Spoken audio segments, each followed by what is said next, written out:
कथा शुरू करते हैं।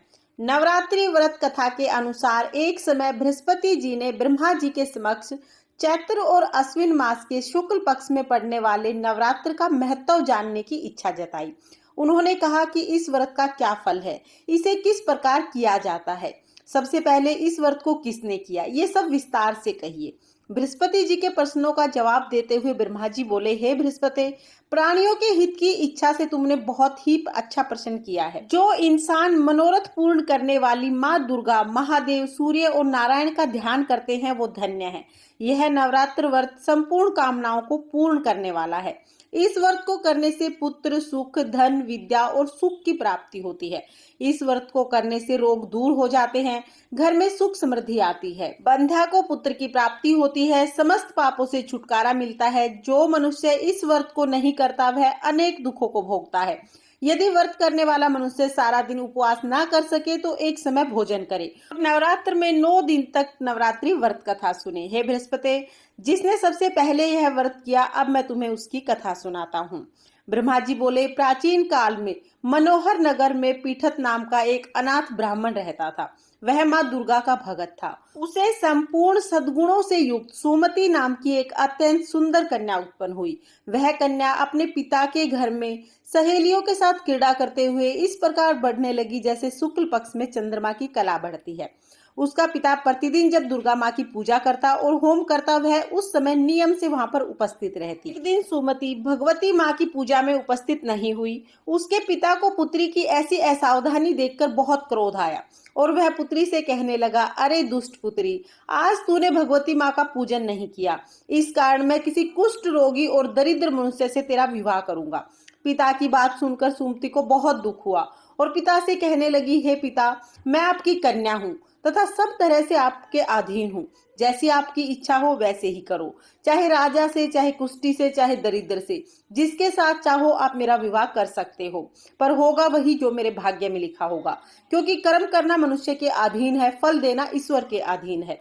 कन्या की निर्भयता पूर्ण ये बातें सुनकर ब्राह्मण को बहुत क्रोध आया। अपनी कन्या का विवाह उसने एक कुष्ठी के साथ कर दिया और अत्यंत क्रोधित हो पुत्री को कहने लगे कि हे पुत्री, अपने कर्मों का फल भोगो, देखें भाग्य के भरोसे रहकर क्या करती हो।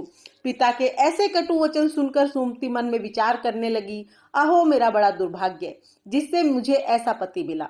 इस तरह अपने दुख का विचार करती हुई वह कन्या अपने पति के साथ वन में चली गई और उस डरावने कुशा युक्त निर्जन वन में बहुत ही कष्ट के साथ जीवन व्यतीत करने लगी। उस गरीब बालिका की ऐसी दशा देख देवी भगवती ने पूर्व पुण्य के प्रभाव से प्रकट हो सुमति से कहा, हे दीन ब्राह्मणी, मैं तुमसे प्रसन्न हूँ, तुम जो चाहो सो वर मांग सकती हो।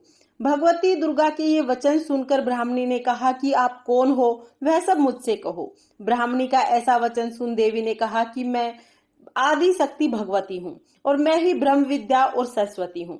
प्रसन्न हो मैं प्राणियों के दुख दूर करके उन्हें सुख प्रदान करती हूँ। हे ब्राह्मणी, मैं तुझसे तेरे पूर्व जन्म के पुण्य प्रभाव से प्रसन्न हूँ। तुम्हारे पूर्व जन्म का वृतांत सुनाती हूँ, सुनो। तुम पूर्व जन्म में निषाद की स्त्री थी और अति पतिव्रता थी। एक दिन तेरे पति निषाद ने चोरी की। चोरी के कारण तुम दोनों को सिपाहियों ने पकड़ लिया और जेल खाने में डाल दिया। उन लोगों ने तुम्हें खाने पीने के लिए भी कुछ नहीं दिया। इस प्रकार नवरात्र में 9 दिनों तक तुमने कुछ नहीं खाया और जल भी नहीं पिया। इस प्रकार तुम्हारे नवरात्रि के व्रत हो गए। हे ब्राह्मणी, उन दिनों में जो व्रत हुआ उस व्रत के प्रभाव से मैं तुमसे प्रसन्न हूँ और तुम्हें मनोवांछित फल देती हूँ।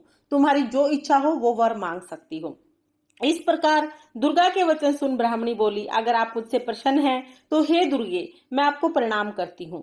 आप कृपा करके मेरे पति का कोढ़ दूर कर दीजिए। देवी ने कहा, उन दिनों जो तुमने व्रत किया था उस व्रत का 1 दिन का पुण्य फल अपने पति के कोढ़ को दूर करने के लिए अर्पित करो। उस पुण्य फल के प्रभाव से तुम्हारा पति ठीक हो जाएगा। इस प्रकार देवी के वचन सुन ब्राह्मणी प्रसन्न हुई और पति को निरोग करने की इच्छा से जब उसने ठीक है ऐसा वचन कहा, तब उसके पति का शरीर भगवती माँ की कृपा से कुष्ठ रोग से रहित हो गया। जब ब्राह्मणी ने अपने पति को देखा तो माँ की स्तुति करने लगी और कहने लगी, हे दुर्गे, आप दुर्गति को दूर करने वाली हो। तीनों लोगों का संताप हरने वाली हो, समस्त दुखों को दूर करने वाली हो, रोगी मनुष्य के रोग को दूर करने वाली हो, प्रसन्न हो मनवांछित फल देने वाली हो और दुष्टों का नाश करने वाली हो। हे जगत माता, हे अम्बे, मुझे निरापराध अबला को मेरे पिता ने कुष्ठी मनुष्य के साथ विवाह करके घर से निकाल दिया। पिता से तिरस्कृत निर्जन वन में विचरण कर रही हूँ। आपने मेरा इस विपदा से उद्धार किया है। हे देवी, मैं आपको प्रणाम करती हूँ, मेरी रक्षा करो। उस ब्राह्मणी की ऐसी स्तुति सुनकर माँ बहुत प्रसन्न हुई और ब्राह्मणी से कहा, ब्राह्मणी, तेरे उदाल्य नाम का एक अति बुद्धिवान, धनवान, कीर्तिवान पुत्र शीघ्र उत्पन्न होगा। ऐसा वर देकर देवी ने ब्राह्मणी से फिर कहा, और जो कुछ तुम्हारी इच्छा है तुम मांग लो। सुमति ने कहा, हे भगवती दुर्गे, आप मुझ पर प्रसन्न है तो कृपा मुझे नवरात्र व्रत करने की विधि विस्तार पूर्वक बताइए। ब्राह्मणी के वचन सुन माँ दुर्गा ने कहा, हे ब्राह्मणी, मैं तुम्हें संपूर्ण पापों को दूर करने वाले नवरात्र व्रत की विधि बताती हूँ। चैत्र और अश्विन मास की प्रतिपदा से 9वीं तक व्रत करें। यदि दिन भर का व्रत ना कर सके तो एक समय भोजन करें। शुभ मुहूर्त में घट स्थापना करें और वाटिका बनाकर प्रतिदिन जल सींचे। महाकाली, महालक्ष्मी, महासरस्वती तीनों मूर्तियों को स्थापित करें और उनकी विधि पूर्वक पूजा करें।